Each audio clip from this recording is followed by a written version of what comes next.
বলেন বলেন, আপনি চিন্তা করে দেখেছেন কবরের প্রথম প্রশ্ন রাজনৈতিক প্রশ্ন,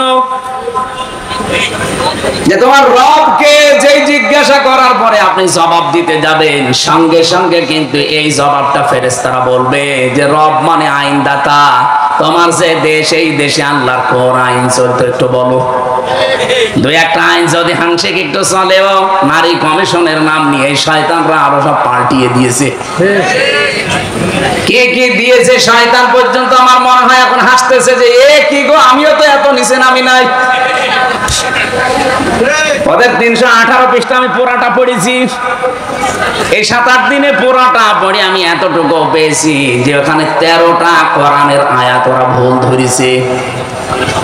আলালাহুল খালক ওয়াল আমরু আয়াতটা ওরা পাল্টাতে চায়, ওরা বলছে দেহ আমার, সিদ্ধান্ত আমার। অথচ আল্লাহর কোরআন জানিয়েছে সূরা আরাফের 54 নম্বর আয়াতের এই যে মাঝের অংশে আছে আলালাহুল খালক ওয়াল আমরু, এই পৃথিবী বানিয়েছি আমি, এখানে সিদ্ধান্ত চলবে কার। আপনি আয়াতটা পুরো পাল্টিয়ে দিলেন।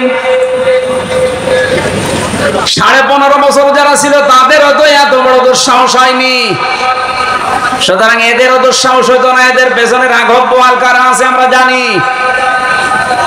আপনি চিন্তা করতে পারেন এই যে 26টা কোরআনের আয়াতের বিরুদ্ধে কেস দিয়েছিল ইন্ডিয়া, সেই প্রসেসে 13 কত হয়, ওরা 26টা দিয়েছে, এরা হাত দিয়েছে, এটাও তো একটা মামলা।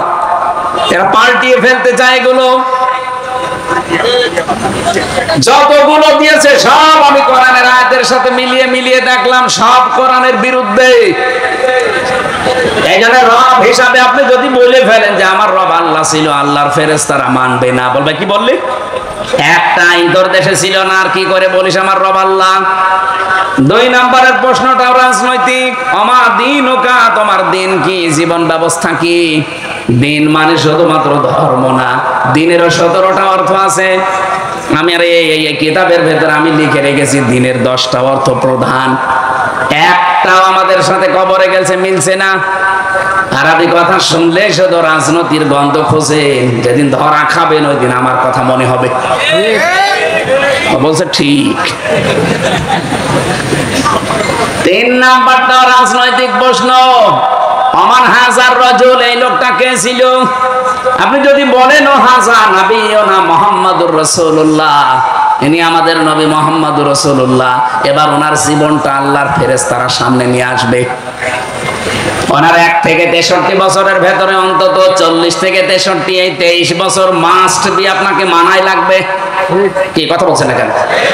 যারা আলেম ওলামা আছে বলেন তো, 1 থেকে 40 বছর পর্যন্ত যদি আপনি রাসূলকে না মানেন কোনো অসুবিধা নেই, কিন্তু 40 থেকে 63 যেই দিন উনি নবী হয়েছিলেন ওই দিন থেকে মৃত্যুর আগ পর্যন্ত এই 23 বছর 1 সেকেন্ডও বাদ দিতে পারবেন না। অনেকে বড় হুজুর আমরা 13 বছর মানি, খালি মায়ের খেয়েছে আমরা খাবো, কিন্তু বাকি যে 10 বছর উনি মায়ের দিয়েছে এটার ভেতরে আমরা নেই, এটা রাজনীতি। কেন 13 বছর মায়ের খেয়েছে রাজনীতি মনে হয় না, আর 10 বছর মায়ের দিয়েছে রাজনীতি মনে হয়। আমার মনে হয় এই পাগলগুলোকে পাবনা ছাড়া কোনো জায়গায় পাঠানো যাবে না। আমার ভাইরা, আপনি রাজনীতির গন্ধ যাই খোঁজেন না কেন, 3টা প্রশ্নই কিন্তু রাজনৈতিক। আইনদাতা, মা দিন ও কায়ের বাস্তব অর্থ হচ্ছে তোমার জীবন ব্যবস্থা কি ছিল।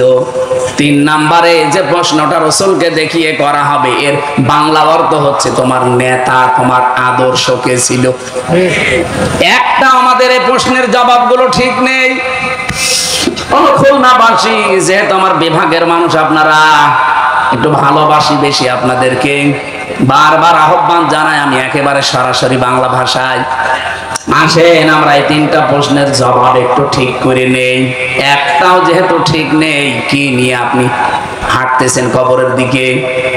ফাইনা তাযহাবুনা ইন হুয়া ইল্লা যিকরুল লিল আলামিন, কোন দিকে যান? ফিরে আসেন আল্লাহর জিকির কোরআনের দিকে। আসা যাবে না? হ্যাঁ বলেন, আসা যাবে না?